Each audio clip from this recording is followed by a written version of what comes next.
ಮೂಲತಃ ಪುತ್ತೂರು ಬೆಂದ್ರುತೀರ್ಥ ನಿವಾಸಿ, ಪ್ರಸಕ್ತ ರಾಯಿ ಸಮೀಪದ ಮಾಬೆಟ್ಟು ಎಂಬಲ್ಲಿ ವಾಸವಾಗಿದ್ದ ನಿವೃತ್ತ ಕೃಷಿ ಅಧಿಕಾರಿ 65 ವರ್ಷದ ನಾರಾಯಣನ್ ನಾಯ್ಕ್ ಅವರು ಹೃದಯಾಘಾತದಿಂದ ಶುಕ್ರವಾರ ತಡರಾತ್ರಿ ಸ್ವಗೃಹದಲ್ಲಿ ನಿಧನರಾದರು.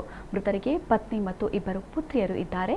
ಸಹಾಯಕ ಕೃಷಿ ಅಧಿಕಾರಿಯಾಗಿ ಉಡುಪಿ, ಬ್ರಹ್ಮಾವರ, ಬಂಟ್ವಾಳ ಕೃಷಿ ಇಲಾಖೆಯಲ್ಲಿ ದುಡಿದಿದ್ದರು. ರಾಯಿ ಪರಿಸರದಲ್ಲಿ ಪ್ರಗತಿಪರ ಕೃಷಿಕರಾಗಿ ಕೃಷಿ ಸಾಮಗ್ರಿ ಮಾರಾಟ ಕೇಂದ್ರ ಮುನ್ನಡೆಸುತ್ತಿದ್ದರು.